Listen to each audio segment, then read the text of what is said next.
Good morning. I'm glad you could all make it this morning.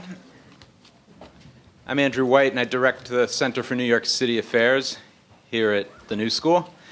The center does applied policy research in a variety of areas, including primarily public education and child and family policy, but also community development and related issues. And the Milano School, where we're based, a little plug for the school, it offers master's degrees in urban policy and management, organizational change management, environmental policy and sustainability management, and nonprofit management, as well as PhD programs.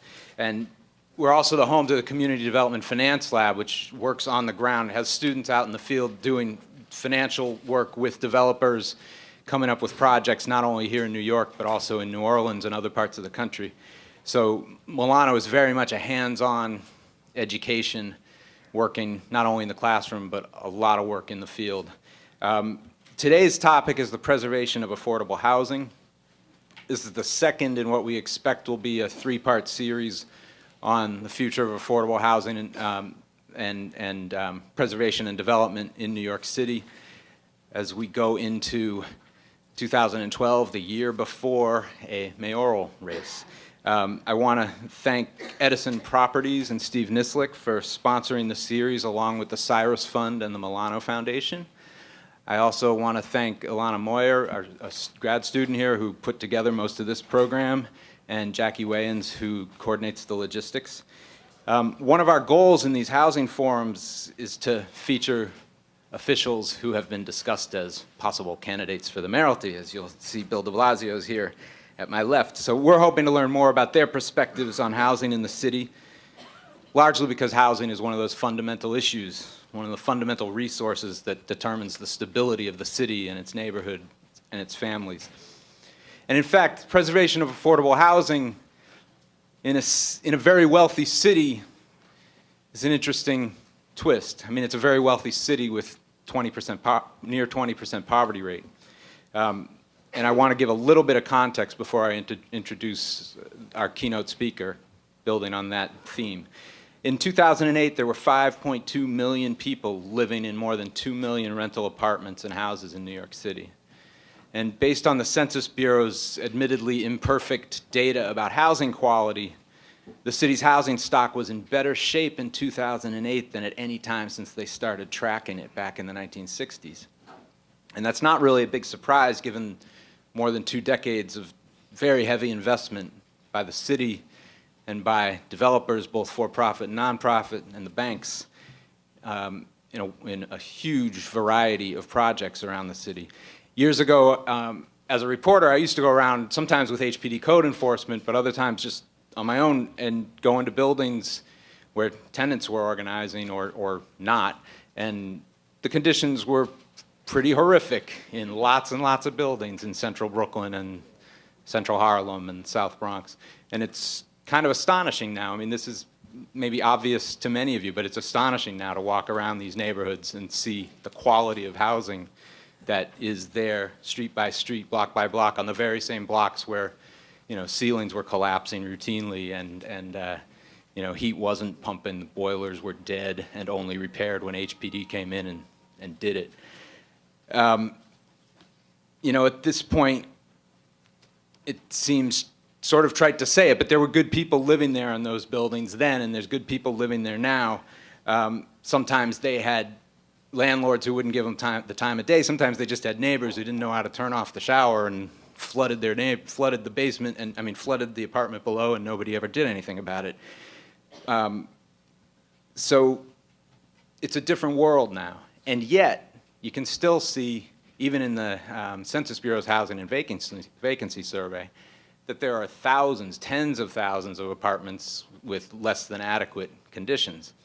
So citywide, it may be a different story, and yet, building by building, there are still major issues. One of the reasons, which we'll discuss today, is the continuing financial collapse, thanks to over-investment or troubles in the mortgage market and over-leveraged buildings. As you'll hear from our panelists, there are growing reports of sort of a new round of buildings suffering underwater from mortgages that are just too big to carry. So we want to discuss how to deal with that, and we want to discuss in the bigger picture how to ensure that this growing city remains affordable. We're hoping to discuss the implications of sharply declining federal support for HPD, the Department of Housing Preservation and Development, including support for its Code Enforcement Bureau. Next year, HPD is slated for a $200 million cut in its $770 million budget, according to the most recent budget books out of the Bloomberg administration. And that cut is thanks largely to the prospective loss of federal dollars. So what will that mean for housing preservation? And I'm hoping we'll learn a lot more about efforts to strategically identify distressed buildings and to organize intervention and support long before tenants are displaced. So the way this forum is going to work, we'll have our speaker, our opening speaker, and then I'll bring up the panel and our moderator, Danny Massey.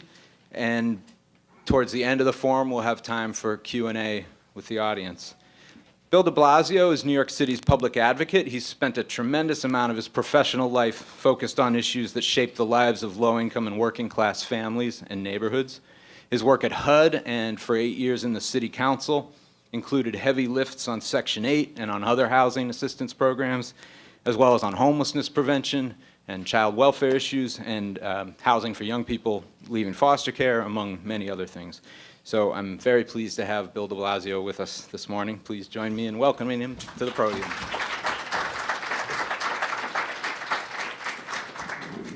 Thank you very much, Andrew. And let me see if I can get I have a microphone height issue a lot of the time.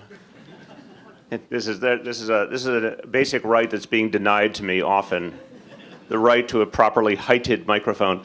Andrew, thank you for putting together this important gathering, and thank you for the work you do at the Center for New York City Affairs. Thank you to the New School for hosting this, and to the panel you're about to hear from, and to Danny Massey for moderating. It's a great panel. I think some of the folks are doing very meaningful work on different pieces of this equation, and so I think you're going to hear from the front line in this discussion.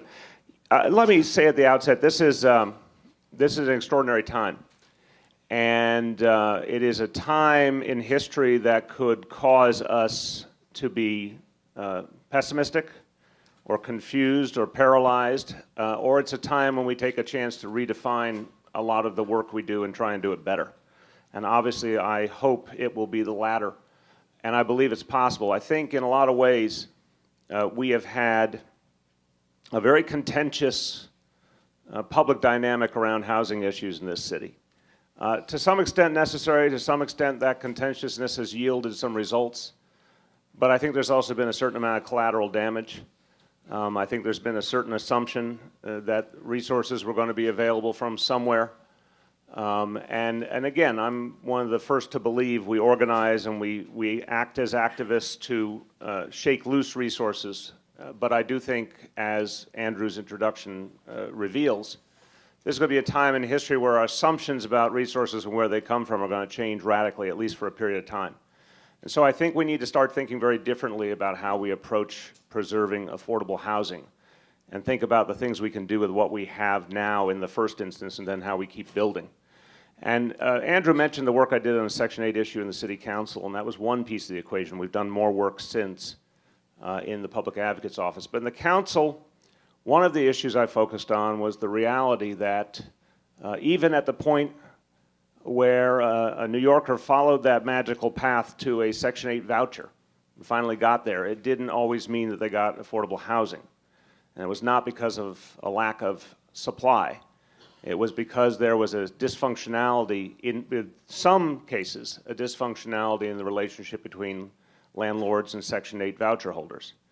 Again, as I'll say, in this setting, and I've said it many times before, if we're going to talk about the tenant-landlord relationship, we have to start by recognizing that in the vast majority of cases, it's a functional relationship. In the vast majority of cases, both landlords and tenants are doing the right thing, following the law, trying to work together. There's a certain number of dysfunctional cases in this city on both extremes, where sometimes the landlord's doing the wrong thing and sometimes the tenant's doing the wrong thing. In the council, I focused on the reality of clear discrimination, and it was quite vividly available. We could see it on Craigslist. We could see it in newspaper ads. no Section 8 allowed, no programs allowed. I heard innumerable stories of tenants who had, followed that path, gotten that voucher. The federal government believed they deserved it, they qualified. The city government believed they deserved it. And yet individual landlords turned them away. We passed a law a few years ago to stop that. It has had an effect, not as much as I'd hoped. There's still cases of this happening that we have to fight. But I raise the example to say this is one way of taking a system within its own resources, within its own reality, and trying to make it better by taking out one of the frictions, one of the strains in the system that was that discrimination where we found it. The deeper I got into these issues, though, the more I saw there were dysfunctionalities of many kinds. I want to talk about both our landlord watch list and also our efforts to improve the Section 8 program.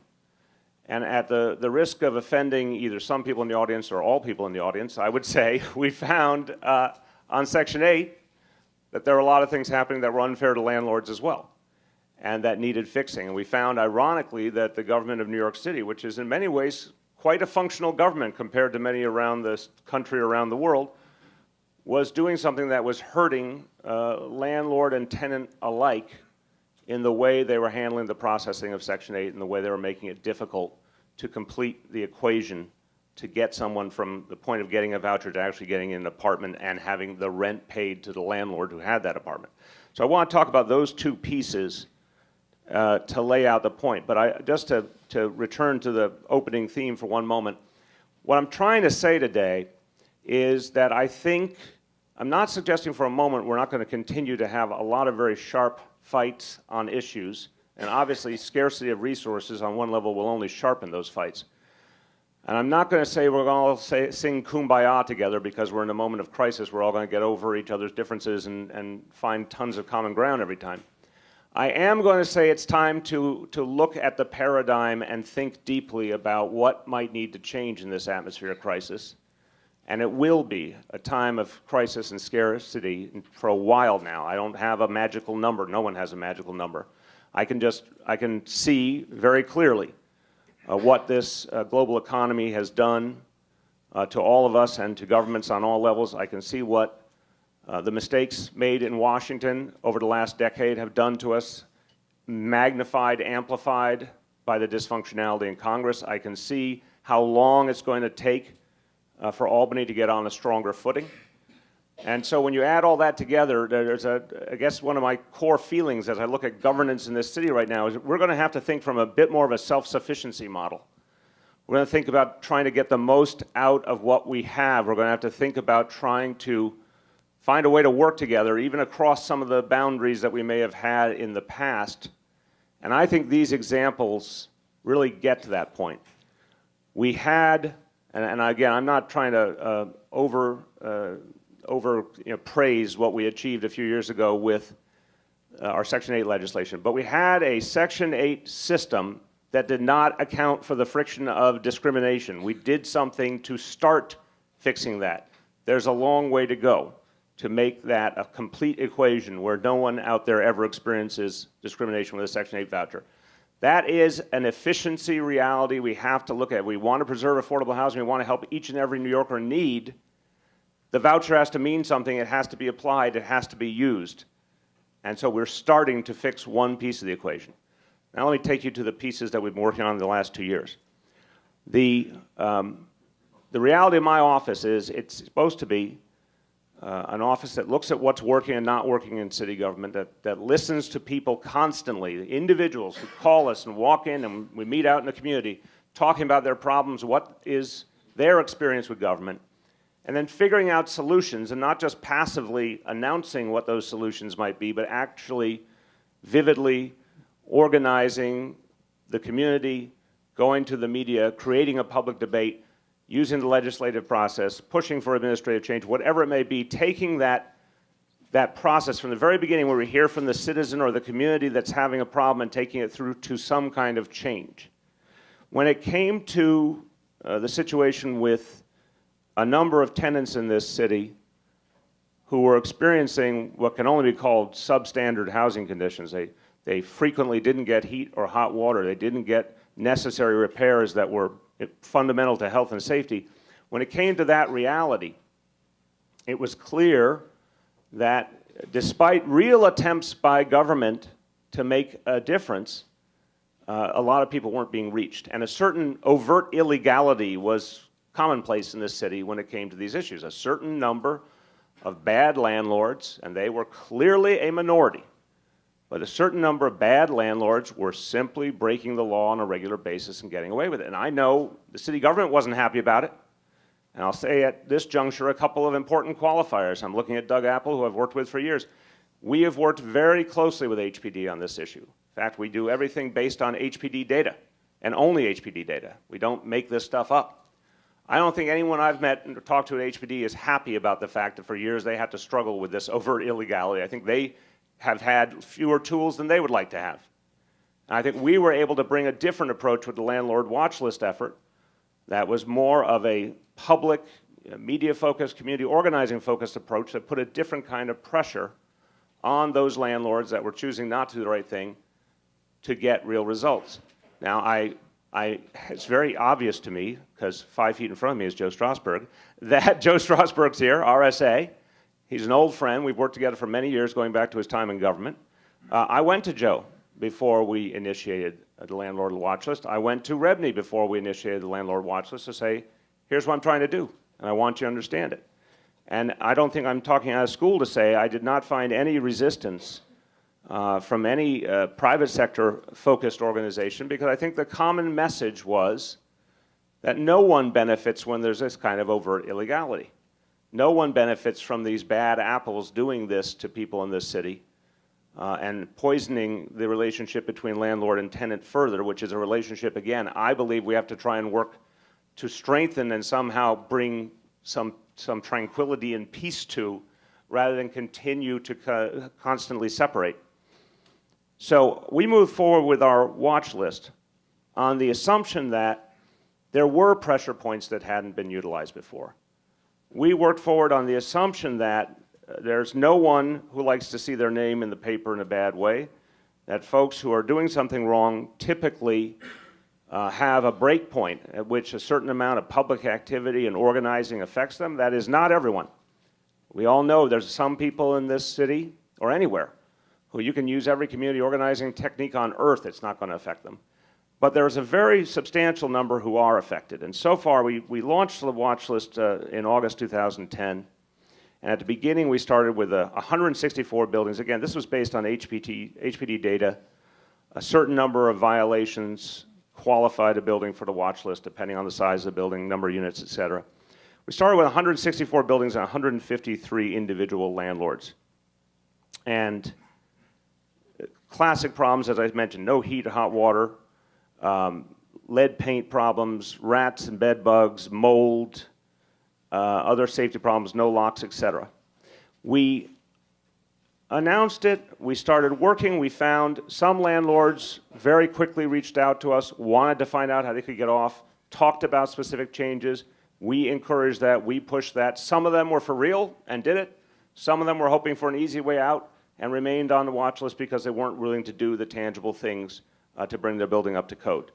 One particularly troubling example, there was a building in Chinatown that we actually held one of our events outside of. It had over 100, the highest violations, most serious violations. We were hoping that the focus on that building would lead the landlord to realize that this bad behavior is not acceptable. Instead, the landlord retaliated against some of the tenants who we have been working with. This was in August, as I mentioned, when we started 2010, and retaliated against these tenants by turning the heat up in the building in the middle of August. And this is a building that had a lot of elderly folks, a lot of kids in it, and it was a very purposeful effort to intimidate, which only redoubled our interest in pushing that landlord harder for change. So we understand there's a bandwidth. Even among those landlords who were doing something wrong, there's a bandwidth. There were some, we learned, who had taken over very distressed properties and actually meant to fix them, and when pushed, I think fixed them more quickly. There were some who wanted an easy way off the watch list but weren't willing to do the investments and take the time to do it right. And there were some who wanted to simply resist or deny, and those got additional focus from us. Now, this is a room full of people who know this stuff, so it won't shock you to know that housing complaints are the #1 call to 311. And it won't shock you to know that just this winter so far, the official heat season having just begun, 43,000 heat complaints already to 311. And it wouldn't shock you to know overall all types of housing code violations. We have about 3 million uncorrected housing code violations on the books right now. So to the core topic we're all here to today, preserving affordable housing, we feel that preserving affordable housing takes on many forms, and one of them is to make sure that that housing is livable, and that this is one of the key areas, even in a time of resource challenges, even in a time when government is being forced to cut back. There's still a lot of opportunity to make some of the housing that we officially claim is affordable and usable, but is actually substandard. We have an opportunity here to do something about it and bring that housing up to code. What's happened since? We started collaborating with Craigslist, and again, that's an interesting story unto itself in a word, because Craigslist we had some differences with back when we passed the bill to end discrimination against Section 8 voucher holders, because Craigslist was one of the places where you saw most vividly efforts to keep Section 8 voucher holders away. But to their credit, they very actively engaged us on the worst landlord watch list and did a link to it, a very prominent one, and that has led to a tremendous amount of activity on our website. And we now feel we're in partnership with Craigslist to try and make sure that prospective tenants know, and any interested party knows, which these bad landlords are and which these buildings are. We're now over 350 buildings. Now the good news is, since we began, 120 buildings have come off the watch list because the problems were fixed. That's 120 that we have confidence have done things right and have made the repairs. We're going to keep pressure on to keep it that way, but that's still a substantial step forward for the folks who live in those buildings. As I said, this effort led us to realize there were other pieces of the overall situation that we had to address. One of them I'll just mention very briefly is that we, from talking to landlords, from talking to tenants, talking to people who are talking to legal aid folks of all kinds, recognize one of the core problems we have in housing court today is unrepresented tenants. And again, this is an area, despite the historic battles where we've found people on all sides of the debate agree that it is a bad thing for the system to have unrepresented tenants. And we're trying to do something about that on a modest level by recruiting pro bono attorneys from a variety of major law firms in the city to work with South Brooklyn Legal Services to give additional representation to tenants who wouldn't have it otherwise. Another example, from my point of view, of something fixable and something that actually there could be some consensus on. But on Section 8 writ large, as I mentioned earlier, come back to this, the notion that in the first instance, receiving the voucher was a question mark because you might not be able to use it in a number of places. In the second instance, you might go someplace and officially be getting affordable housing, but it was substandard affordable housing. So those two pieces we started to address. But then we learned about the processing of the vouchers, and just how profoundly broken that system was. And I have, this particularly refers to NYCHA, and I have some real differences with NYCHA on this. And I'm troubled because I feel like lately NYCHA's made some particular moves around technology that have only set us back and made it harder for folks who are trying to get their Section 8 vouchers to get them in a timely basis. But beyond the technology problems lately, I think the other problem is that there just has never been a true commitment to a speedy inspection system and to very consistent payment of the rent to landlords. And that has, of course, hurt landlords, including the many decent landlords who are trying to run buildings on thin margins. It has also hurt tenants because the lack of that rent being paid in a consistent fashion has literally led to evictions. This is, again, a fixable problem. So in everything I'm saying today, I am not trying to, for a moment, suggest we don't have to have bigger efforts in terms of much bigger resources to solve our affordable housing problem in New York City, that we're not going to take a number of bold steps going forward to try and deal with it. I'm trying to say, in the here and now, there are a number of things we can do that I feel we often don't do, and this is an example. The Section 8 program does not have to function this way. It does not function this way in many other localities. Landlords do not have to wait interminably for their payments. Inspections do not have to take this long. And by creating that additional friction in the system, we again are undermining the ability of our system to provide affordable housing to those who need it. Finally, just one other point, and then I'll get to the end here. I feel like there is a corollary to or a parallel, I should say, to the concept that if in housing court we right now have a lot of unrepresented tenants, that is bad for all elements of the system. I think there's also an argument that organizing tenants is good for the entire system. That one of the things we've started to do and worked with a number of groups, most notably Northwest Bronx Community and Clergy Coalition, is trying to help organizations to create tenant associations, create some structure, help people know their rights, create a more consistent relationship with landlords. Again, for good landlords, this is going to be something that they will navigate very smoothly, and it will help lead to clearer communication and people working together. For troubled landlords, it will push them to do what they should have done anyway and fix violations and treat their tenants with respect. We think this organizing piece is another thing the city can do, can support. This is not about a lot of money. This is about a paradigm shift, focusing on the value of tenant organizing and tenant associations as part of improving the system overall.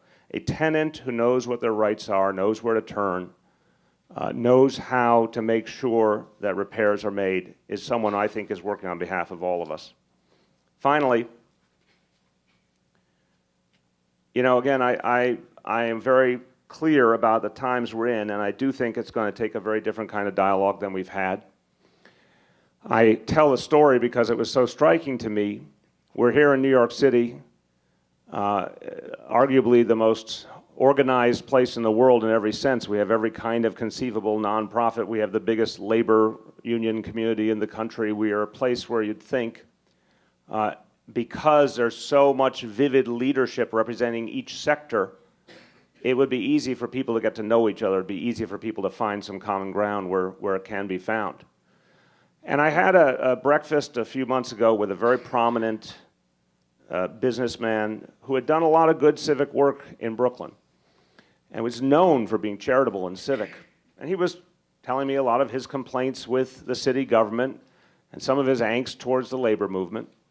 And I challenged him on a few of the points. And at one point he said, well, you know, I got to admit to you, I'd say he's about 65 years old, by the way, and he says, I got to admit to you, I've never had a conversation with a labor leader. And it was amazing to me. You're in the most unionized city in the country, a very civically active person, by many definitions, someone you might even call liberal, and yet, as a business person, he had never had a conversation with a labor leader. I don't think the reality between tenants and landlords is as stark as that in the main. I think there actually is a certain amount of dialogue between organizations representing landlords, representing tenants, and representing government. I think we have some of that, to say the least. But I do think, as these examples I just gave indicate, I think that dialogue hasn't necessarily gotten as deep as it needs to, and I think some of the common ground that was available was missed. And it doesn't mean for a moment people aren't going to have their other fights, but it does mean we can't afford to miss that common ground when we have it, because there are actual human beings missing a chance to be served in the balance. One other example is a good one in this vein. Last year we passed the HEAT Act, and the HEAT Act was about making sure that a landlord who, again, a minority of landlords who do not provide heat and hot water regularly, and some of them were actually finding that their fines went down after a certain point rather than up because of it going from one calendar year to the next. So it was a loophole in the law. We wanted to close the loophole. Again, an example where we worked together, tenant groups and landlord groups, to figure out what would be fair. And we ended up with a piece of legislation that made an impact, but it also led us deeper into this conversation about how to fix Section 8 processing. And I guess in conclusion, I would say I think sometimes in New York City government and in New York City public life, there is an assumption of a huge vein of sort of untouchable subject matter and all sorts of false idols, all sorts of things that we have done a certain way for a long time and are stuck in and we assume are immovable. And I'm not trying to overstate the case. I'm simply saying an atmosphere of crisis should cause us to re-examine essentially everything. And it should cause us to realize that to some extent, New York City in particular, has allowed a certain culture to develop because, in part, we always knew there were more resources. We always knew there was a state government, the federal government, a pretty consistently strong private sector giving off a lot of tax money. We always had room for a lot of inefficiency and a lot of error and a lot of things going unaddressed. And I don't think people, if you agree with that analysis, I don't think you'd sit around and say that's okay. But you might say, yeah, in the heat of battle, in the march of history, a lot of that did happen. I think it is a time to re-examine a whole host of our practices when it comes to affordable housing. I think there's an opportunity to make a lot of progress. I don't think the cavalry will never come. I don't think that we will never see a strong economy or never see the state and federal government back on their feet. I think we just don't know when that day will be. And until we know when that day will be, we've got to do better working amongst ourselves. We've got to do better with the resources we have. And that's what we have tried to do at the Public Advocate's Office. We're going to be doing a lot more of this in the next couple of years, and we look forward to working with all of you in that process. Thank you.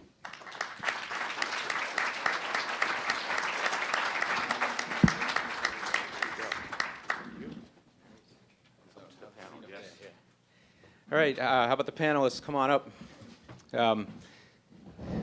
One thing I want to point out is Mr. de Blasio has to leave early, so don't be surprised when he up and not a heads on out.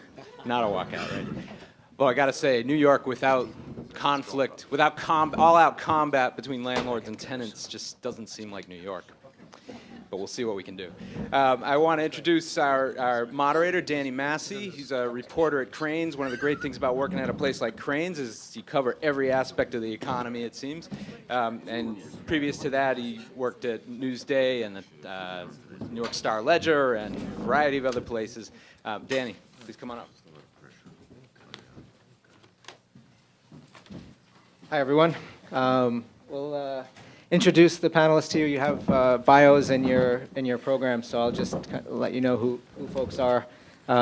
We have next to the public advocate, we have Douglas Apple, who's the first deputy commissioner for the City Department of Housing Preservation and Development. Next to him, we have Joseph Strasberg, who's the they've switched around. Okay, yeah. He is the president of the Rent Stabilization Association. And on his left is Gabe Pendus, who is a community organizer with the Northwest Bronx Community Clergy Coalition. And then it's Dina Levy, who is the director of organizing and policy for the Urban Homesteading Assistance Board. And then we have Harold Schultz, who is a senior fellow at the Citizens Housing and Planning Council. And I'm going to start off with the public advocate because he has to run in a couple of seconds. Just wanted to ask you, sort of going beyond the worst landlords list, what authority does your office have? We're going to talk a lot about over-leveraging when you leave here. What authority does your office have besides focusing in on this list and creating public pressure in the media to interrogate this issue and to bring landlords who have conditions that are not ideal in their buildings because of issues of over-leveraging? What authority does your office have to really kind of crack the whip on them? See, you proved you're a member of the media by using the word interrogate. From our point of view, it is a combination of, again, it's creating a public debate and public pressure on individual landlords and also creating more of a dialogue on this issue because I think it in many ways was an issue that was swept under the rug. It is about helping to organize the tenants in buildings affected. It is about working with HPD to try and concentrate our resources so that we're getting an impact. it is about legislation. We mentioned the HEAT Act, but I think there's other pieces we can work on beyond that. I also think, and this is a big point going forward, it stays within this sort of self-sufficiency model, we need to stop rewarding landlords who do the wrong thing. And there actually are a number of instances where, it was bad enough that city government tried, but could not stop them from openly violating the law. In some cases, these same landlords benefited from city subsidies, most notably the Advantage program under Department of Homeless Services, and or benefited from doing business with the city, for example, leasing other buildings to the city, obviously at a profit. So I think the bigger vision here is to start to create sort of one model across all city agencies to concentrate all the economic power of the city government to achieve fundamental goals like this. If a landlord is breaking the law, everywhere they turn in their dealings with the city, they should hit a brick wall. And that is a profound way to encourage good behavior and to punish bad behavior. Mm-hmm. And are there aspects of what the Bloomberg administration is doing that you would change if you were in his position? I don't know what you're talking about. How much time do you have, Daniel?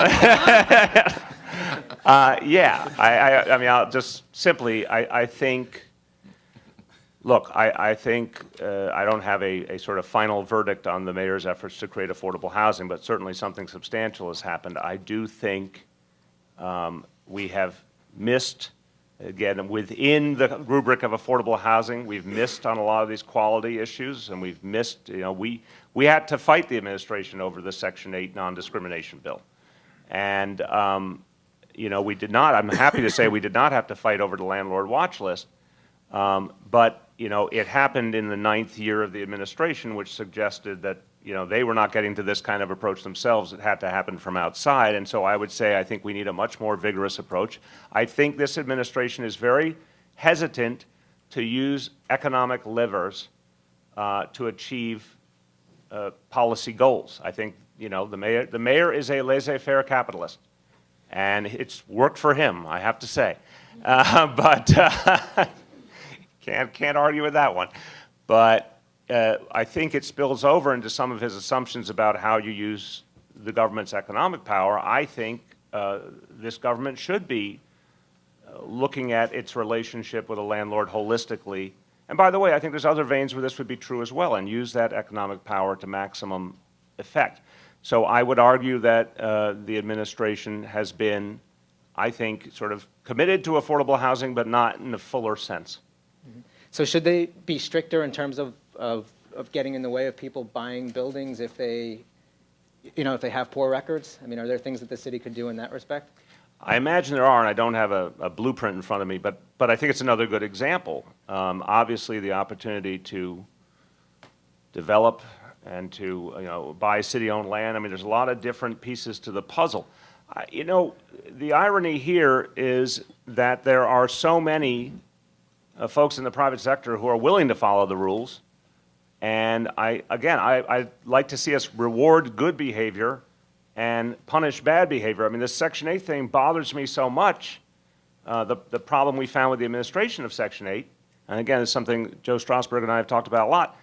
A landlord who participates in the Section 8 program and does it right, who gives a good quality standard unit to a landlord, to a tenant, I'm sorry.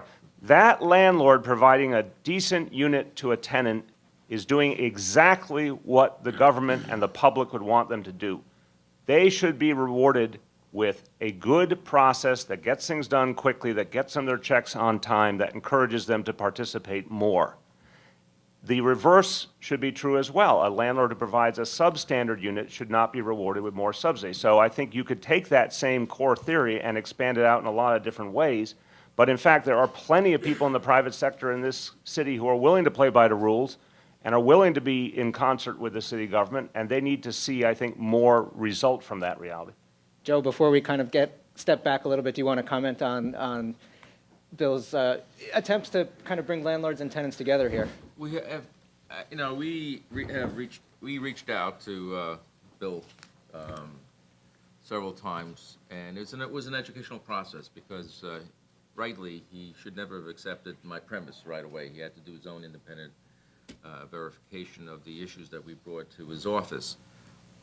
This was a perfect example of that owners and tenants should be working together because we had common issues. And the enemy, if there's so-called enemy, is government itself, the bureaucracy of having failed to do the initial inspections, pay timely, et cetera, et cetera. And Doug is, it's ironic because initially when we had this issue, Doug Appel was at NYCs, and NYCs was running a pretty good shop, and HPD was the problem. And under this administration, you have a mayor who's always advocated for new software packages, efficiency, et cetera. And it was, in fact, the software package that was developed in excess of $30 million that created the problem at NYCs, where you don't have people, you have the internet to deal with. I just want to comment a little bit about why we opposed and had concerns about when he was in the city council on legislation aimed at discrimination on accepting Section 8 vouchers. Most of my members, and I think it's important that you recognize what my organization is about, because we've actually gone through an evolutionary process. Most of our members at the Rent Stabilization Association are small property owners. I would say in excess of 70% are in the Bronx and Brooklyn and Queens. They are not the Manhattan big boys. The reason they had concerns about government intrusion as it relates to Section 8 is that they were not getting compensated. If you're going to force them to take tenants, then there's an expectation that on a monthly basis or renewal of leases, they would be signed off and they would be compensated. There would be periods where you would have to keep the apartment off the market, waiting for whether it was HPD or NYCs to send inspectors over to ensure that the unit complied with the necessary safety standard that the city imposed or had imposed. And you can't expect owners to keep an apartment vacant for 3-4 months without being compensated for it. And that's that's the bureaucracy that we're concerned about. So just to get back to the specific issue, it is nice to be able to have a dialogue with elected officials who recognize that owners, in the vast majority, are not bad people. They're business people, and they have expectations. We have stood with those elected officials when it came to not condoning the actions of bad owners, because that doesn't help us on a long-term basis to have the dialogue. And I hope that the Section 8 discussion is the beginning of a process where these elected officials can bring tenant organizers and advocates to be able to sit with owner representatives, because I actually do believe that there's a lot of more issues that we have in common than divide us. And kind of taking a step back now, and Andrew in his introduction talked about the issue of over-leveraged housing, estimates of more than 100,000 units that are over-leveraged and in danger of falling into disrepair. And I wanted to maybe throw it to the far end of the table, Harold and Dean. I mean, how did we get here? 3 or 4 years ago, Andrew talked about housing being in pretty decent shape in the city. And fast forward a little bit, we have this financial crisis, and now we're talking about an over-leveraging crisis. How did we get here? What happened? So how did we get here? So subprime. So the whole world knows about subprime mortgages and how lenders lent to people who didn't have enough income to pay their mortgages and lent them too much money, and eventually everybody defaulted. What you haven't seen in the press an awful lot, because it's mostly a phenomenon of New York City and to some extent of a few other places, is there was a parallel subprime crisis, lending frenzy, and that was to multifamily dwellings. And in New York City, that particularly took the form of, well, if we lend to rent-stabilized buildings, they're going to eventually get rid of their rent-stabilized tenants, and we're going to get huge increases in the rent, and thus we can pay for these mortgages that seem to be outrageously high. And we saw that this actually didn't happen. And what happened was that rent-stabilized tenants actually decided they wanted to stay in their apartments, and the turnover rate of 3% of rent-stabilized tenants stayed the same as it had always historically been, and the projections of what income was going to be turned out to be wrong. And we have huge swaths of housing in New York City now that are carrying mortgages that they basically can't support because they don't have the revenue for it.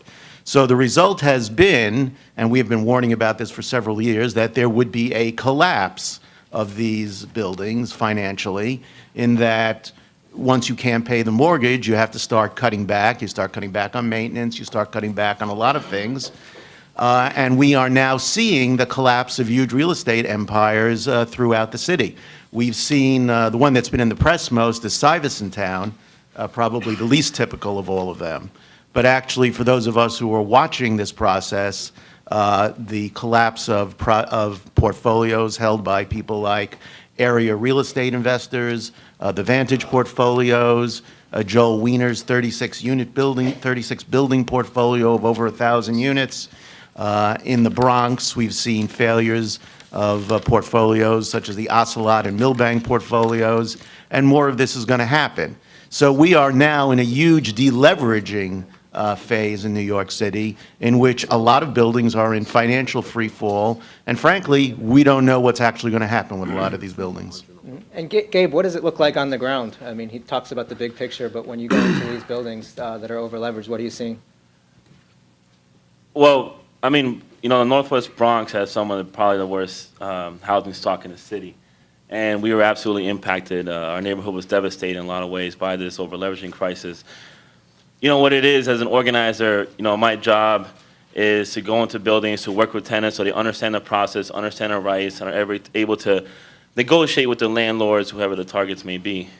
We heard about these Milbank buildings and worked very closely with Dina on this. Now, some of the conditions in those buildings were things that you wouldn't expect in a city like New York. When I'm talking to a woman who's lived in a building for 19 years, and in the last 6 months, she no longer had a toilet, you know, I get upset by that. But let me be clear about something. It's not that her toilet didn't work. It's not that the water was running. It's that she didn't have a toilet, right? And her landlord gave her they had took it out to do repairs and never put it back in. So they gave her a key for a vacant unit across the hall that, you know, she could walk through, was completely devastated. And the toilet there did work, but you would have to fill up a bucket of water every time you wanted to use it. When we had a tub, a literal concrete tub falling through a floor, walls black with mold. When this is becoming a daily life for tenants, right? Heat and hot water are norm. This destabilizes entire neighborhoods. It's not just about that one particular building that's trouble, right? That whole block begins to be destabilized. When you have so many high vacancy rates, we had a building, 2770 Kingsbridge Terrace, where entire floors were vacant. I would bring, Northwest Bronx has been around for 30 years, so I would bring all these like old school organizers around, and they couldn't tell the difference from when it was, you know, back 30 years ago. I mean, vacancy rates that are astronomically high. That brings in a lot of folks just who just, you know, squatting in there, a lot of drugs, and that really has an impact on us. So this issue of over-leveraging was really damaging for our neighborhood, and we're still recovering in a lot of ways, which is why some of the partnerships that we've been able to build with the city and with other groups like you have and Harold's group has really helped the neighborhood a lot, but we still have a lot of work to do. And Doug, do you want to talk a little bit about what the city's doing? Big effort on trying to identify these buildings and move in before problems crop up.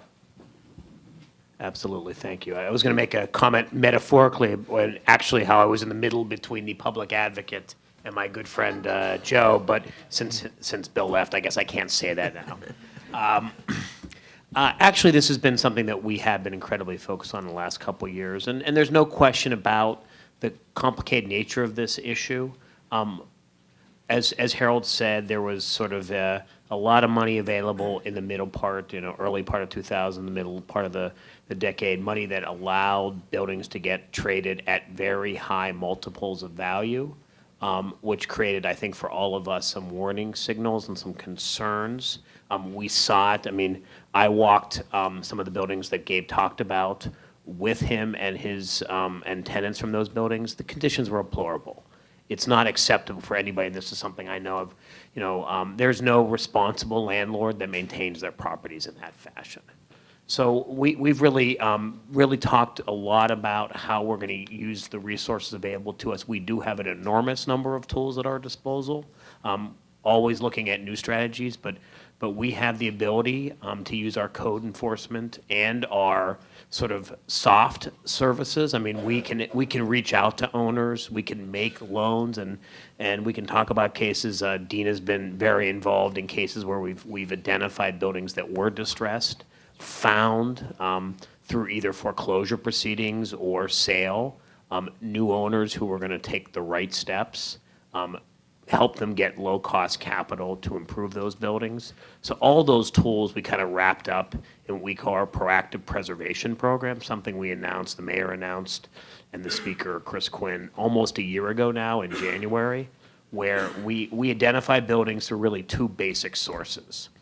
The set of data we have at our disposal. I mean, Bill's landlord list is a similar approach. We try to get a little more nuanced and targeted using both code data and financial data. And then we have another source, and I think this is a very valuable tool, which is referrals. I'll look at Gabe. The Northwest Bronx Community and Clergy Coalition has been the most effective, I will say that publicly, group in the city in identifying buildings that don't necessarily have. We know that people call 311 all the time. As Bill says, it's one of the top reasons people call for their building condition. But we know that everybody doesn't necessarily call for a variety of reasons. So we found cases, I mean, Millbank is a great example, where there were not a significant number of calls we had received, but clearly conditions dictated action. And this now is a tool that we can both use the data we have in a smart way and also a more broad-based community strategy to identify buildings where we're going to send staff out. We always start with the premise that folks want to do the right thing. And as even Bill said, many cases, that's exactly what happens. But there are cases, and we're finding about a third of the buildings that we're in that owners are not taking initial steps to improve conditions. Then we start a series of graduated sanctions. We send in our code enforcement team to do full roof-to-cellar inspections. We have the tool of housing litigation in certain instances where we can bring a comprehensive litigation case against an owner who hasn't acted. And we find that's working. More than 75% of the time for those buildings that we've identified that need that kind of active intervention, owners are coming into compliance. Owners are making repairs. There are cases that owners struggle to do so, right? They don't have sufficient cash flow in the building. They're struggling with the costs of maintaining, cost of heating, fuel is going up, costs of capital is going up. So we're also using our tools around loans to help owners by making loans where appropriate to help preserve those buildings. That's a win for everybody. That gives an owner a new source of capital to upgrade their building. That gives tenants protection because we're going to enter into a regulatory agreement with that owner to maintain affordability. So those are the kind of strategies that I think, as we talk about the future and talk about the kind of budget cuts we're already seeing and likely to see continue, we're going to have to be smart about how we use our resources. We're going to have to be strategic, and we're going to have to really target those buildings that are most likely to end up in those conditions. And since you mentioned budget cuts, I mean, a lot of the funding for the city's enforcement comes from the community development block grants, which is federal funding, which is now being cut. I mean, what is the plan to cope with the federal cuts in funding that directly goes to the city's enforcement? If I had a crystal ball on that one. So we get about $130 million directly from the federal government in our community development block grant, known as CDBG. That money really pays for our code enforcement efforts. It pays for Our shelter system, as most of you know, we run a very small system for people that have been vacated because of fires or building vacate orders. We're now facing what is initially almost a 25% cut in that grant, and that's likely to go up over the next several years. I mean, you know, we all see the rhetoric in Washington. We all see the direction. So we don't, at this point, expect that grant to go up anytime in the near future. So we're really going to have to make a series of tough choices. And we sort of started that process. You know, we're committed to preserving our maximum code enforcement team, right? The folks that are out there every day doing inspections are an incredibly powerful resource. And it's really important we try to maintain that. But it's going to be difficult, and we're going to have to look at all the services we provide. So we have, you know, a housing litigation group. We do emergency repair. We spend over $20 million a year on emergency repairs. We run the alternative enforcement program. This is the 200 worst buildings in the city. You know, if you think about our strategies, you know, you sort of start with the broadest, which is the response to 750,000 code complaints and calls to 311. You then have sort of the kind of efforts we talked about around proactive, where we identify a smaller group of buildings. We've looked at about 500 so far. And then you get to what I would call the, you know, the top of the pyramid, which are those buildings that are the most distressed, have the most challenges, and they end up in our alternative enforcement program. That's about 200 a year. All that costs significant resource, and we're going to have to look at all of that to find ways to be more efficient, to find ways, frankly, to make, we're going to have to make some tough choices. There are things we do today we may not be able to continue to do in the future. Harold, you want to jump in? Yeah, I just want to underscore, because I'm not sure most people realize it, what Doug is saying. Virtually, the entire code enforcement system for housing in New York City is paid for with federal funds. Right. There is minimal, frankly, if any, contribution of city and none of state funds. That means every federal cut, if passed through to code enforcement, results in an equivalent cut in code enforcement staffing and function. So if you hear CDBG is cut by 25%, in your mind, you should say New York City code enforcement for housing is cut by 25%. Yeah, and even these cuts aside, Dina, I mean, are there other limitations to what local government can do to address this over-leveraging issue? And if so, you know, where should our focus be? So I'd start by saying that, you know, everything Doug and Harold say is true, and New York City's code enforcement system, I think, is one of the best. I've done this work in places like Dallas, Texas, and Newark, New Jersey, and there's not even close to the level of sophistication that exists here in New York. So it is a great tool, but I think it has its limitations, not to diminish the impact of these cuts in resources, but this issue of over-leveraging and speculation and intentional you know, evil doing by these landlords is not entirely a code enforcement issue. And so it's been our observation from working with tenants in buildings that if you want to address code violations but still not really maintain your housing, you can do that. So that you can basically clear the violations, do just the minimal, you know, just enough work to keep Doug and Vito and the folks at HPD off your back, and still have people living in conditions that you and I would not accept or agree to live in. And so for us, I think it really raises questions about, you know, what other tools are there, and particularly what's enabling this process. And from my opinion, it is the banks and the lenders who are paying, you know, most or financing most of these deals at 80% of the total value. And until we figure out a way to curb irresponsible lending and, you know, ridiculous underwriting practices from the lender side, I think speculators will be able to continue to game the system. And what's being done? Yes, sir, Gabe, go ahead. No, I just want to add to that too. I mean, you know, bringing in the banks is an important part, and we've done some work around that, and have, you know, done our best to bring bank inspectors in to put pressure on landlords.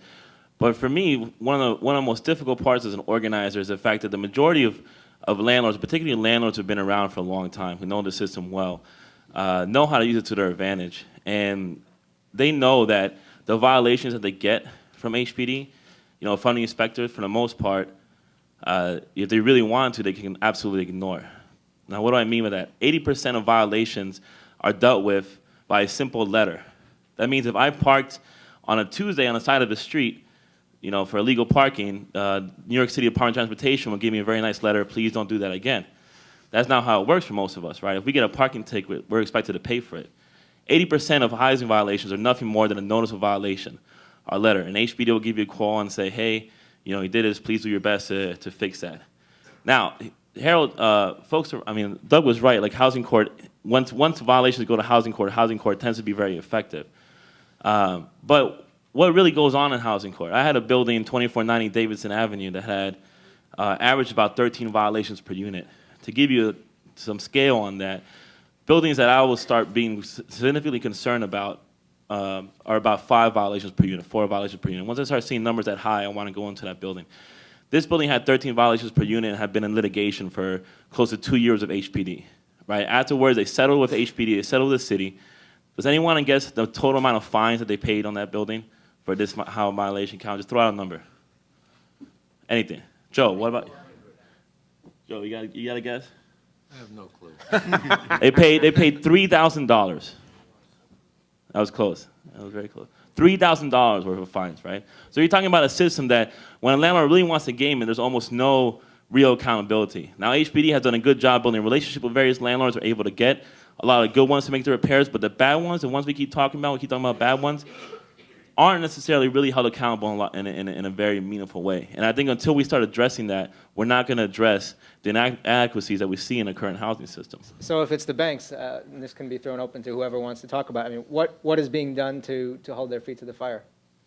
So I want to sort of talk about some of the strategies a little bit. And there's absolutely been sort of a collaborative effort around this issue, which when we started looking at a portfolio in the Bronx, everybody, some of us know around, known as Ocelot, Fannie Mae was not particularly open to certain conditions on resale. Their view was, highest and best value, maximize return.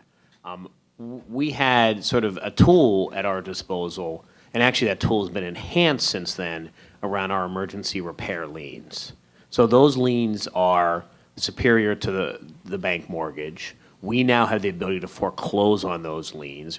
The city council granted us that authority last year. We're now finding owners are more readily making the repair and be foreclosed on as a tool. Now, frankly, haven't yet used it to that extent. We just had this authority in the last years. We've gone through one sort of cycle. But I think that gives us a tool that gets banks to the table, makes them recognize that they have an obligation.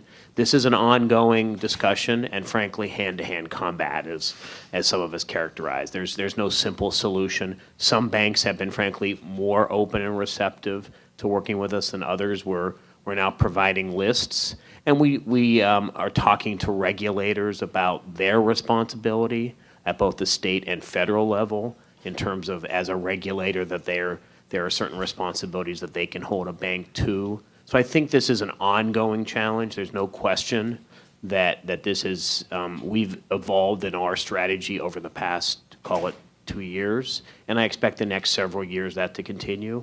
But I also want to sort of remind us all that we're facing a different problem than we faced, 25 or 30 years ago. When I started my career in the South Bronx, there was a lack of investment. There was no investment in these neighborhoods.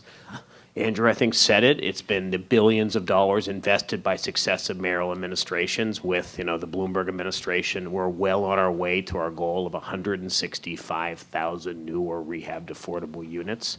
That is an $8.5 billion commitment to neighborhoods. That investment, I think, has spurred other investments. So there is private capital, responsible private capital out there. We want to encourage that. We want to ensure that the right sort of set of players are making those kind of decisions, and then use our tools at our disposal when that doesn't happen. And the response from FDIC, from the New York State Banking Department, what have they said thus far? And how eager are they to get involved?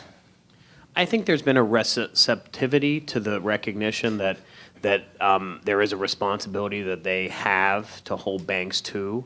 I think it's a complicated regulatory environment. There's no simple tools that anybody has to sort of ding a bank directly in their bottom line, because that's what matters to the banks. But I think that it's a growing recognition, and I think the power of the persuasiveness that both Dina and Gabe and Harold have brought over the years, I think helps in that dialogue. So I think we continue on that road.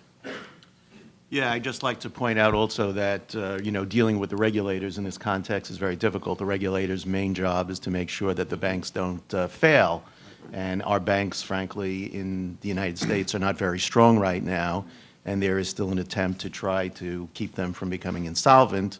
I get the, postings, and every week they close about 3 banks in the U.S. someplace. So there are a lot of risks. The regulators are not looking to have more banks close, so declaring their assets worthless is not something that they're in a big hurry to do. Sadly, by the way, the banks are not the entire problem.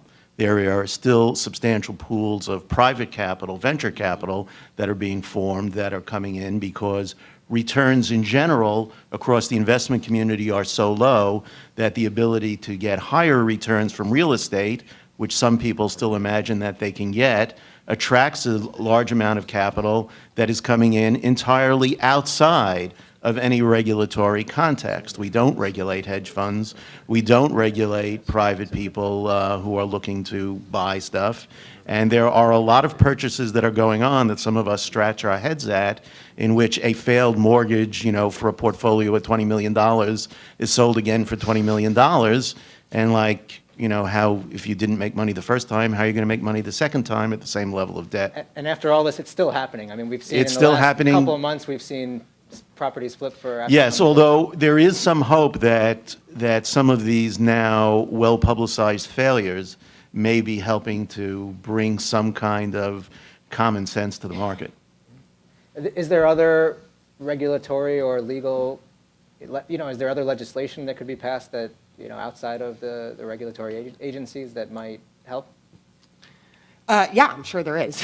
There's a number of them that we're sort of talking about. I just want to say one thing, though, about what Harold said. I would be hopeful, too, that some of the public news of these major failings of, Pinnacle Group, losing all these buildings, the Riverton, Stuytown, very well publicized. Danny, you've written a lot of great stuff about this. It's out there.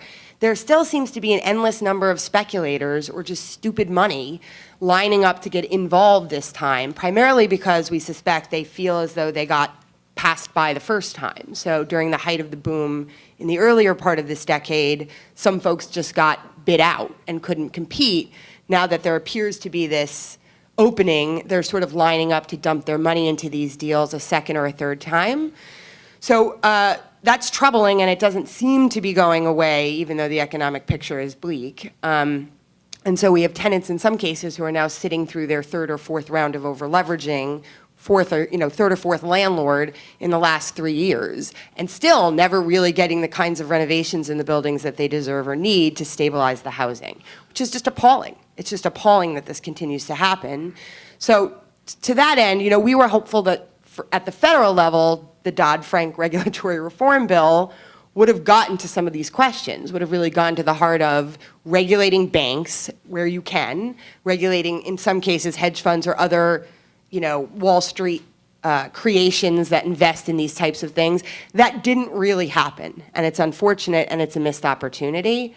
So at the local level, I guess, we are fortunate to have both a government agency and, generally speaking, a city council that's been paying a lot of attention.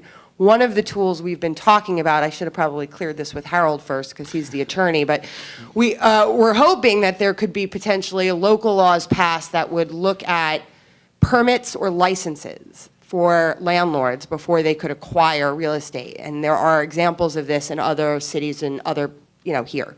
So I think Philadelphia has one and a couple other places that we identified.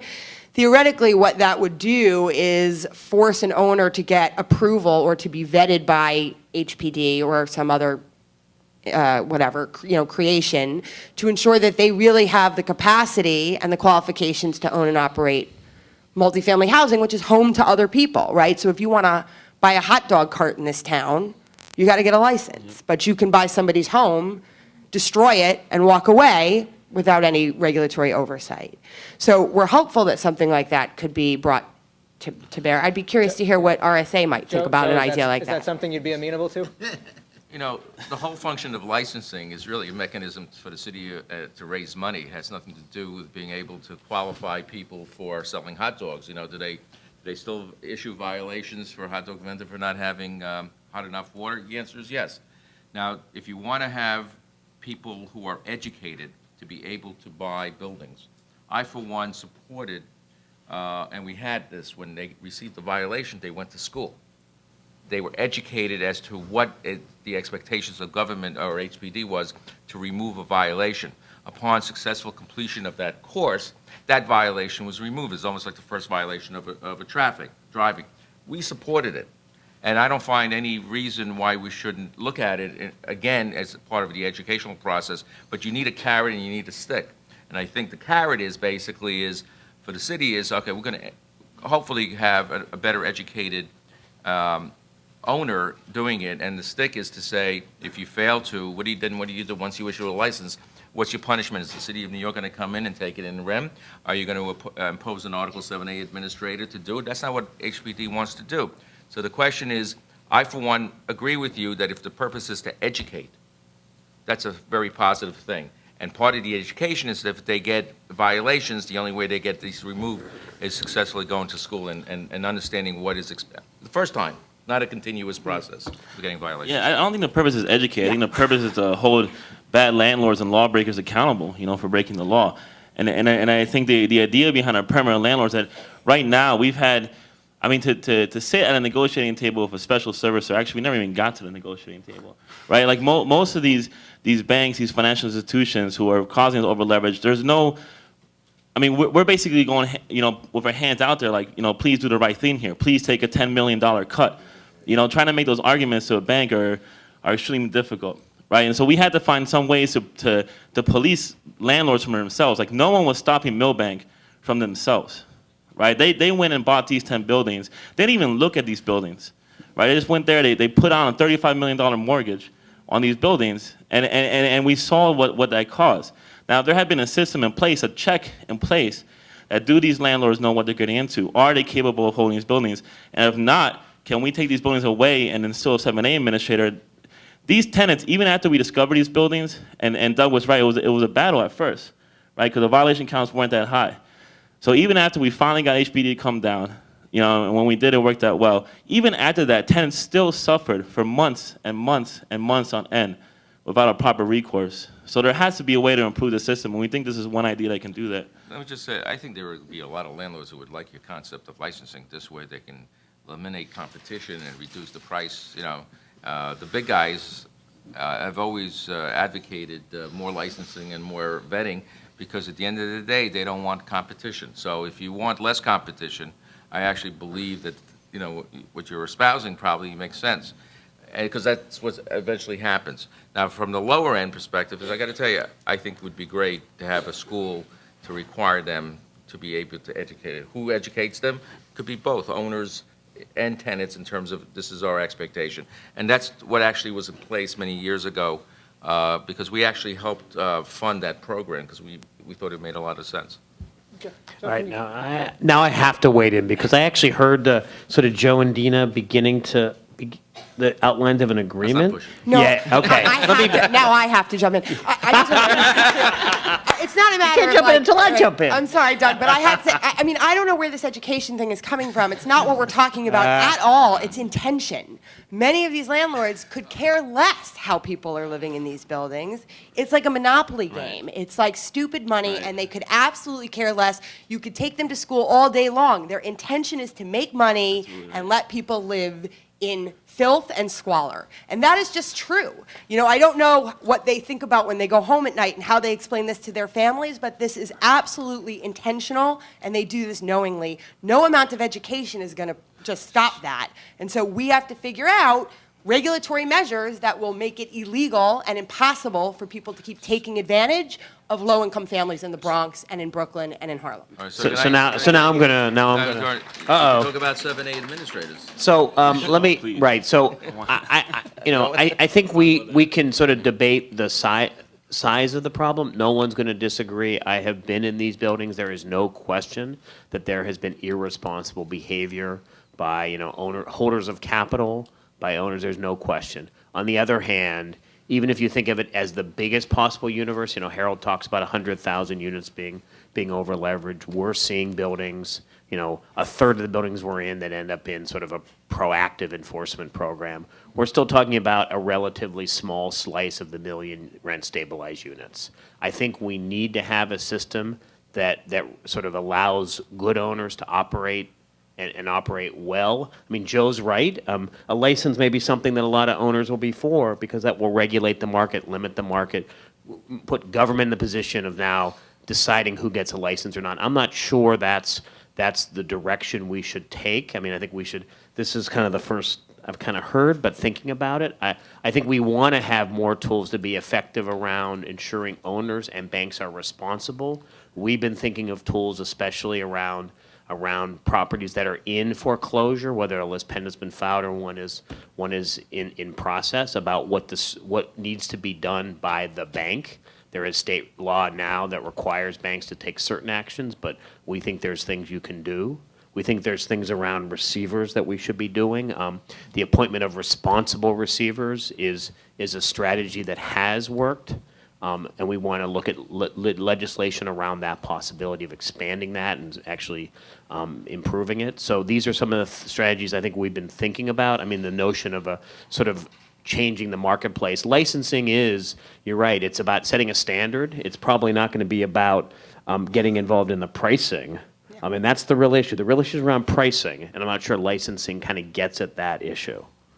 Yeah, we're going to take questions from the audience in the last portion of this. So if you have questions, you can put your hands up and people will come forward with microphones. But before we do that, we've mentioned the Ocelot portfolio a couple of times, and I think it's just probably before we close, it would be instructive to kind of take people through what happened there, because there were two pieces of that portfolio and they had very different endings. And Gabe, Dina, and whoever else wants to jump in, I don't know if somebody wants to kind of very briefly take us through what happened with that portfolio. Why don't you start? Okay. I'll finish. So Ocelot was one of the earlier cases that we sort of accidentally stumbled into around 2006, maybe 2007. All told, it was about 800 apartments, about 25 buildings that were acquired by a private equity firm that was out of country. They had come from Israel and had sort of a local actor working on their behalf here, but really weren't here.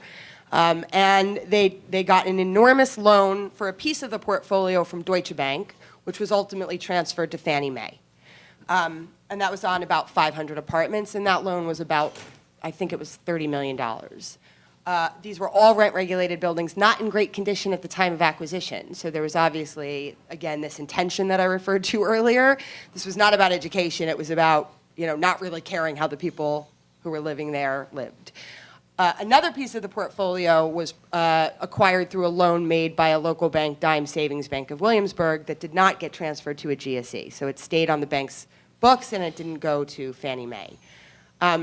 Very quickly, all 800 units just went into horrible, horrible disrepair. I think very quickly the Ocelot company realized they could not do anything close to what they expected in terms of turnover.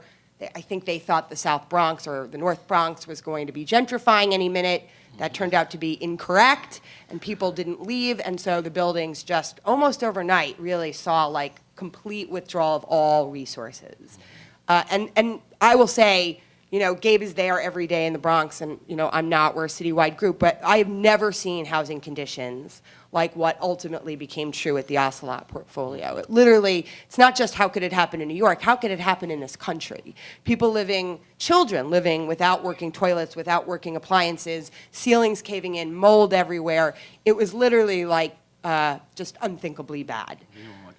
That said, because Fannie Mae was one of the lenders and because all of the buildings quickly went into foreclosure, maybe it's a good point to turn it over to Doug. HPD was tremendously helpful at stepping in to the mix. So was actually Senator Schumer, and the congressman for the buildings, Congressman Jose Serrano, quickly stepped in and started to put direct pressure on Fannie Mae, which by this point was already under federal conservatorship.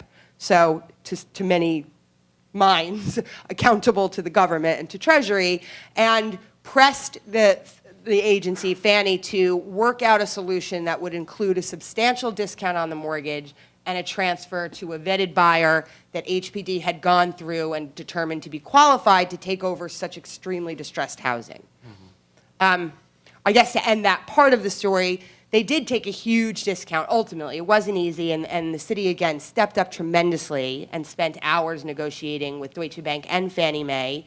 And I think ultimately they sold the loan for roughly a $25 million discount, which was probably still not quite deep enough, but it was pretty close, and it was certainly, progress for the time.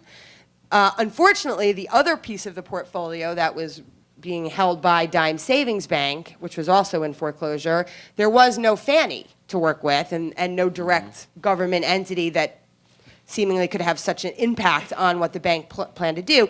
The bank sold the loan through a competitive sale at near face value to another private equity firm out of, I think, Japan this time, called Hunter Property Management, who just repeated it, just made it 10 times worse, right? And so tenants got no relief other than what code enforcement and ERP could produce. Conditions got even worse, although that was hard to imagine. Just to sort of put it in context for you, this was a building that got, or this was a portfolio that got famous because ultimately the tenants who were organized and who were active brought a lawsuit against the owner, Hunter Property Management, the principal of whom ultimately went to jail and spent 21 days in the tombs, which was a huge victory for the tenants and for us. That said, while in jail, he flipped the portfolio, this time to another private equity firm, also from Israel, called Bluestone Group, who was brand new to the market and who insisted that they were going to be in it for the long haul and were going to finally do the kind of renovations and bring relief to these families. They didn't. They spent a year holding the portfolio. They did sort of what I alluded to earlier. They sort of dealt with code but didn't really go behind the walls. So it looks a little better if you just walk through, but if it rains, it kind of falls apart quickly. Anyway, after 1 year, they flipped the portfolio. This just happened 2 months ago. I think there was a good Cranes article about it you can read. And this time it was sold for $21 million, which is about $7 million more than the last sale. To, well, we don't really know to who, but to a guy. So, and we don't really know what he's thinking and what his intentions are. I can tell you, though, we continue to work with the tenants in these buildings, and they're getting no relief. Other than what code enforcement and the city brings to the table, there's very little happening in those portfolios, and it's a travesty, right? The other Ocelot portfolio is getting gut renovations. They have a brand new owner. Omni New York bought the portfolio, and they're doing literally gut renovations on those buildings. And it's like a tale of two cities. The other portfolio just didn't get so lucky, and the tenants continue to struggle and have to fight this one day at a time. It's awful. Okay. Let's take some questions from the audience. Yeah, they'll be going around microphones. Hi, my name's Mark Landis, and I think the Ocelot story is especially instructive. I had served as a court-appointed receiver for 3 of the buildings that had the quote-unquote happier ending, though 1 or 2 details that are worth note is that before Fannie Mae sold to a responsible buyer, they came very, very close to selling the other part of the portfolio to Hunter Properties as well, and that could have been an absolute disaster. And dealing with Fannie Mae was also an extraordinary schizophrenic experience because there were 2 groups of people at Fannie Mae. One group were trying to make sure they kept the asset monetized, while the other group was the feel-good community relations folks that dealt with the elected officials, the tenant advocates, and thankfully ultimately got the upper hand. So I guess the question I pose from a regulatory standpoint, the receivership model in foreclosure presents opportunities but also presents challenges. I sued Fannie Mae for money for emergency repairs. Most receivers, frankly, sit on their rears and don't do a lot given these circumstances. Would HPD and would the advocates push for an alternative receivership system where certainly, at least within the city of New York, instead of having a list of, for lack of a better way to put it, politically connected attorneys who sometimes know some things and sometimes don't, a list of HPD-approved receivers with training to not only receive the property, but also to serve as advocates for the property? So I kind of alluded to that when talked about some new strategies and maybe some new legislative approaches, one of which would be sort of taking a look at the system. You're absolutely right. It sounds like Mark, you're a responsible, prudent. I think I remember your name from the Ocelot conversations. There are other receivers who aren't as active and don't take that as responsibility as seriously. We think there could be a new system in place working with, everybody in this room. Plus, we'd have to sort of, obviously, it involves the court system. We'd have to but we have absolutely thought about that, and that's something in the next legislative session we expect to be talking about more. Yeah, let me just add to that this is a definite problem. When we wrote our report on this back in 2009, we pointed out that the court has no requirement that receivers be competent in the operation of multiple dwellings. As shocking as that is, that in fact is their current stance. So the idea that we give some of the worst and most deteriorated buildings in need of the most intensive treatment frequently, not in your case, Mr. Landis, but frequently to people who have no idea even what a multiple dwelling is and expect them to fix it up is, of course, insane. And we have been calling since 2009 for there to be legislation to require that people who are appointed as receivers be competent to operate multiple dwellings. That's the first level. Other questions? Hello? Here? I'm small property manager for our family. We have affordable units in Brooklyn and Queens, and I got to say that our tenants have been with us for many years. They're very happy. They're very satisfied. They pay below market rent for the areas, and we work very hard to keep everything in compliance. We put in new boilers, we put in new roofs, we fix leaks, we do all of that stuff, and we don't do any help. We don't get any help from any bank. We don't get any help from any city agency or anything like that. We don't need it. We do it ourselves. That's what small property owners do, and I think small property owners are sometimes neglected in this whole system. One of the things I want to bring up is about what Dina was talking about, the banks and all these entities that are created to game the system, so to speak. New York Community Bank is one of the biggest community banks that are involved with helping small property, property owners, the multifamily property owners, go out there and borrow money and put money in their pockets. They have these things, and I'd like someone to explain to me what is a 1034 exchange, where they use these laws that take these buildings that are rent stabilized or rent control and put them into a new entity, take the money out of them, and then the private owner gets his money, and then he becomes a partner in this 1034 entity. I'm not sure what it's called, but it's a legal thing, and I don't know how long it lasts, but someone up there might know. And I think that going forward, that's going to create more problems in the building, because these things are not attached to the owners anymore. The owners get their money, and these 1034 entities are like real estate investment trusts, REITs, where all these mortgage REITs are the executives of these companies making lots of money, millions of dollars, and they don't care, just like Dina said. Dina's about the only one up there who says anything that makes any sense to me. In fact, Sir, do you have a question? Do you have a question for any of the panelists? Do you have a question for any of the panelists? Did you want to ask specifically? Does anybody want to respond to that? No. No. Anybody know anything about 1034? No? Okay, we'll try to get back to you on that. Other questions? Hello. The discussion's been on multifamily buildings. In many communities, you have the 6 to 10 unit building, and you have the 1 to 5 unit building, and that's a major source for affordable housing. Mm-hmm. And I'm not sure if this is the crowd, but clearly I think that's something that should be talked about. Yeah, I do want to mention, I mean, you're right, this is primarily a discussion about multiple dwellings, so frankly, technically, 6 units or more. But I think we would say that the challenges in the small housing stock, the 1 to 4, especially 3 or 4 or 5 unit buildings, especially in neighborhoods like Bushwick, for example, are a real challenge. We're spending actually disproportionate amount of resources in terms of our code enforcement efforts, our emergency repair. I mean, we are paying the utilities for hundreds and hundreds of buildings just to keep people in their homes. Oftentimes, and primarily, that is in the small building stock where you have, owners who frankly either don't have or aren't able to do the kind of repairs necessary in these buildings, rents that are very modest. So it's a real challenge. And I think as we think about the future, I think the discussion we're having here about the multifamily housing stock is so critical. I think there is a need to have that same discussion and some strategies around the small building stock. Hi, Doug. This is for you. Regarding Section 8, continually, every year, Section 8 goes up. But if you're working, you're employed, your income is not going up. Why is that?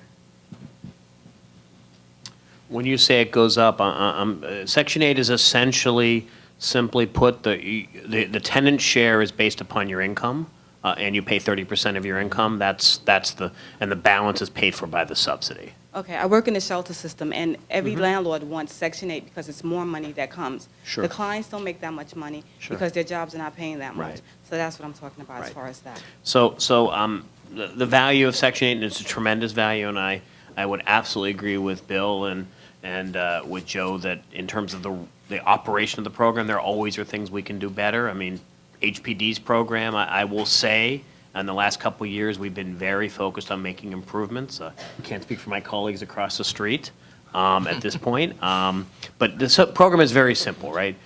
Tenants will pay 30% of their gross income minus certain deductions in rent, period. The balance up to the apartment rent is paid for by the subsidy. So if a tenant's income goes down, their rent share goes down. It's then picked up by the subsidy. That's simply put how the program works.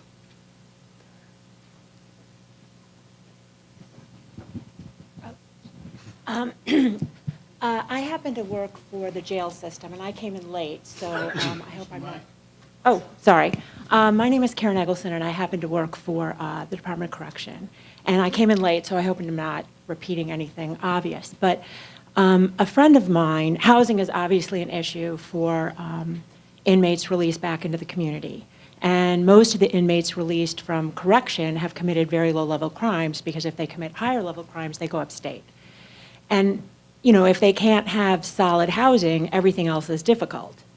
And, there's not much supported housing. And the other issue, I have a friend who works in real estate development in the Bronx, and this doesn't affect her, but I've heard that Section 8 is under complete attack, that Section 8 is closed down for minor violations, there's no time to cure, and it just seems like, again, from my point of view and others' point of view that I know who work in housing, there's been this war on, housing for the most desperate that's causing all sorts of problems with readmission to jail and other problems. And I just wondered, I hope you didn't get into this in depth before, but I just wondered if anyone had anything to say about that.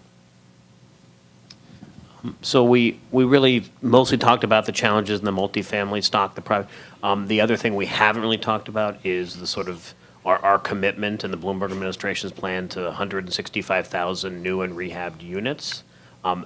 80% of those units are to the lowest income people below 60% AMI. Yes, there are standards for admission, but there is a lottery process that's open and available. Supportive housing is something that we've been committed to. We're building between 500 and 1,000 units of supportive housing a year.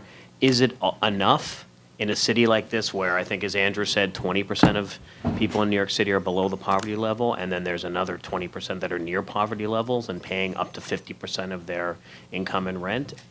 Nobody is suggesting that it's enough. I think this is a discussion about new strategies and new approaches to preserving what we have. I think we also need to have a discussion about growing that affordable housing pot, and in a time of constrained resources, how do we do that? Yeah, in a city with a 2.9% vacancy rate, housing is always going to be difficult to find. On top of that, we are now currently in an environment in which the federal government, which has been a source of support, especially, Section 8 is entirely a federal program, is now basically restricting, cutting back, or holding harmless those kinds of programs. Remember, if Section 8 is held even, that's actually a cut, because each year the actual amount of rent goes up, so the number of people you can support goes down. So leave aside all the administrative problems. You're currently in an environment in which it is very difficult to to basically grow any of these programs, and you're going to and this is not the worst. It's going to get worse as we go through the rest of this decade, because it's going to be at least 3 or 4 years before there's even going to be talk about growing the federal budget.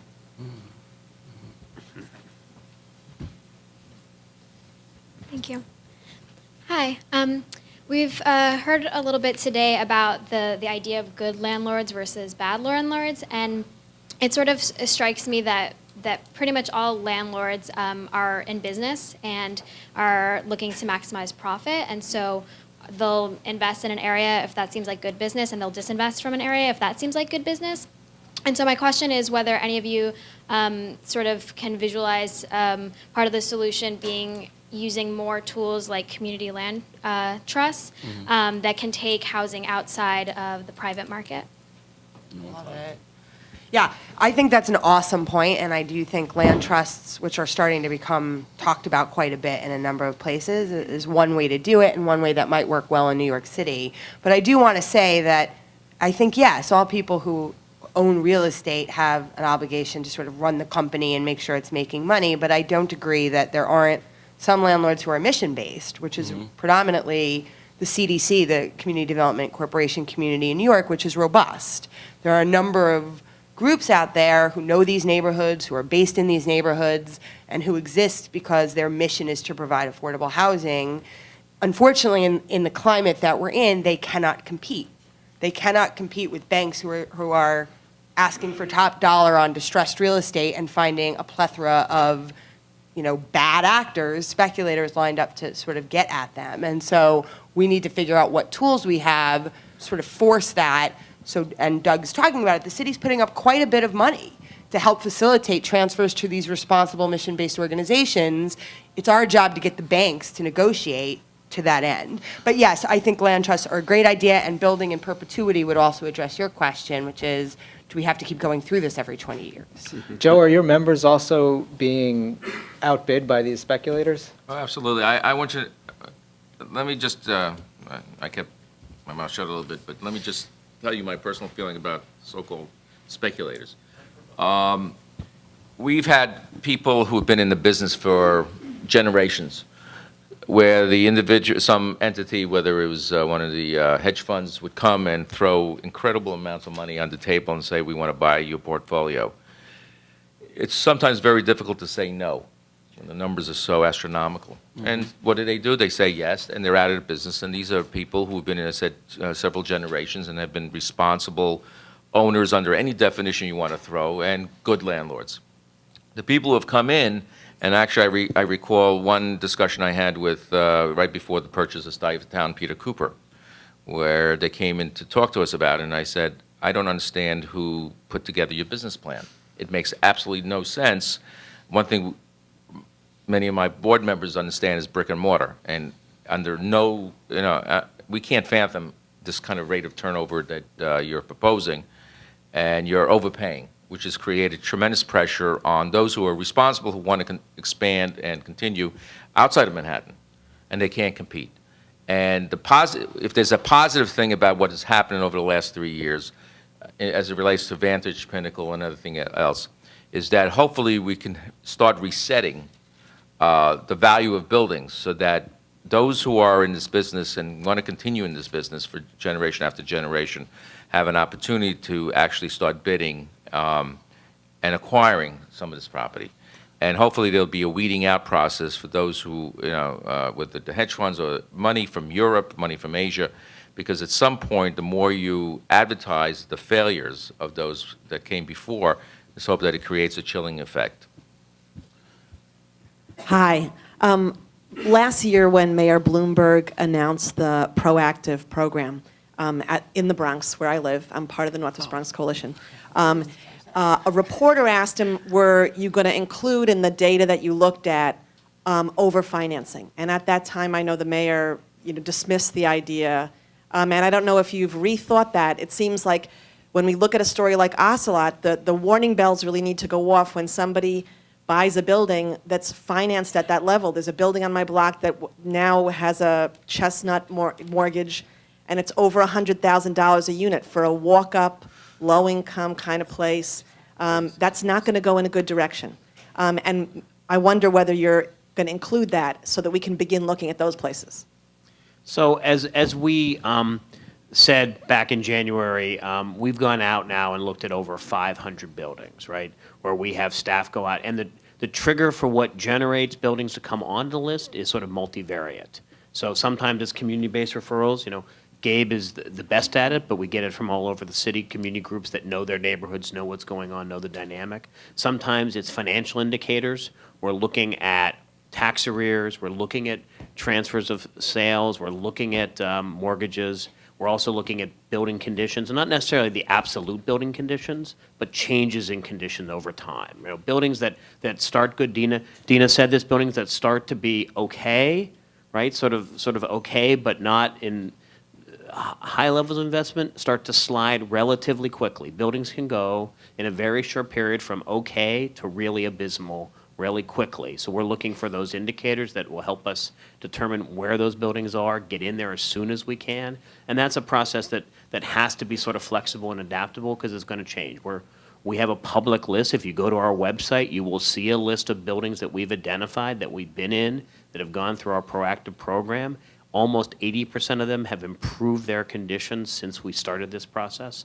And that's going to have to continue. This is not going to be sort of a one-time event and the problem has been solved. It's going to be an ongoing and focused process.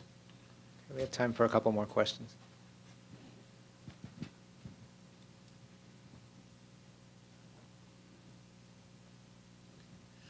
Hi. I know you said that the city has this plan of 165,000 affordable houses. I think the two worst words right now in our society is transparency, because it means things to different people, and I'm learning affordable does too. I'm trying to figure out because the question for affordable is affordable to whom? In Chelsea, where they just built, where I come from, where they just built on 26th Street and 9th Avenue, affordable housing that has a two-bedroom apartment for $4,000 a month. In my neighborhood, that's, Chelsea, is up, not up and coming, up and went, unfortunately. But, and the big thing that we have to talk about is, as we're improving things, I think a lot of people, not everybody on that panel, but a lot of people, I think, on the panel understand that we want to make things better, but we don't want to force everybody out. We don't want to become Boston. We want a place where people can live here. So how do you guys decide this? Because the people in Fulton houses are fighting to get 20% of their people from the NYCHA houses to be able to move into that, quote, affordable. It's not affordable. So how do you define affordable? Of the units that we've already done, almost 130,000, 77% went to people that were below 60% of the average median income. So to translate that into sort of English, family of four, just use that example, average median income now is almost $75,000, so 60 in the city. It's a federal standard set by the feds. We don't set it. It's set based upon the city and some of the regions around the city. So 60% of that is somewhere around $40,000. So really, 77% of our units are geared towards people 40,000 or less of income. So that's sort of where we start. But obviously, we do often do projects, and I think the one you're talking about is one of those where we have tiered income approaches. The other thing about New York that's so great is that you can have, mixed income in the same neighborhood. You can have, public housing next to the $1 million co-op. I mean, the challenge is to maintain that affordability, maintain the integrity of the affordable housing, but I think that adds to the income diversity of neighborhoods in the city. And so therefore, we do housing that's geared up towards higher incomes as well, people that are at that median income or even slightly above. But almost 80% is towards people that are the lower end of that income spectrum. And I think her question really gets to the soul of our work, right? Because in my neighborhood, in the Bronx, 75,000, right? Like, that's not a reality. I think it's close to 50% of the people in our neighborhood are spending more than half of their income on rent, and the conditions are deteriorating. And then you have these out-of-control markets that over-leverage these buildings. These landlords think that folks can afford. What is market rent in the rest of the city? What people are claiming is market rent in the Bronx, I don't think it's a reality. And since when real wages haven't risen in this country since 1972, when people are making the same that they've made for the last 30 or 40 years. And housing keeps going up, and there's this drive from these private equity firms, from these corporations to buy this stock and keep moving it up and inching it closer. And, the landlords will be the first one to be like, this rent stabilization system is just handcuffing us. But I'm seeing one bedrooms in the Bronx right now that are going at $1,300, $1,400, right? Like that is not acceptable. That is not affordable for the vast majority of families. And what makes it hard in this point is that we cannot get these buildings that are over-leveraged, these buildings that are in distress, we cannot get them to the hands of responsible ownership, of mission-driven owners.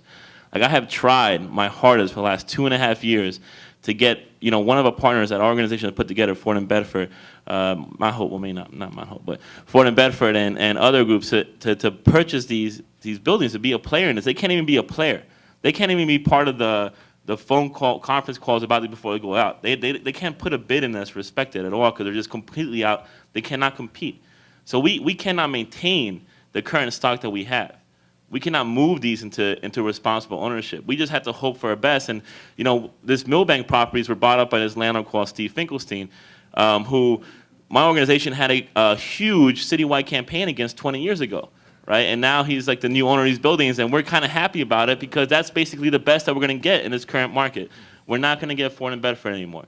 We're going to get Steve Finkelstein, and he's going to try and raise these prices up. Wait, we're not giving up. We're not giving up. I'm there. I'm in it. I don't want to leave with the impression, I think, for those buildings, let's say talk about the Bronx, who have been in possession of families for many, many years. Sure. The reason the average rent is $1,200, $1,300 a month is that government itself is responsible for having driven the cost of operating these buildings, whether it's through the tax policies of this administration, whether it's water and sewer, whether it's a whole other items, insurance, labor, et cetera. So for the Bronx, for $1,200, $1,300, that is the price. You come into different parts of the city, it depends. Manhattan, $4,000, you're right. Affordable to whom? 80/20s, which is supposed to be the greatest thing since sliced bread that generates affordable housing in the city of New York. 80% is fair market. That pays for the 20% who are lucky and is part of the lottery to get a real cheap rent. So throughout this entire debate, it may be speculators, but for the experiences we're having is that the biggest problem for a lot of owners in the city of New York is that in the last 8 years plus of this administration, their taxes have increased exponentially to the point where many of them are having difficulty. They're already on the Department of Finance list as a red flag. That some of them are not even paying their real estate taxes or water sewer taxes. Yeah, just so people understand that, if you're paying rent in New York City, somewhere between 20 and 25% of your rent is real estate taxes. So real estate taxes are the single largest component of operation of a multiple dwelling housing unit in New York City. So we're out of time, but thank you so much for coming. Hope you've enjoyed the discussion. Thanks to all the panelists.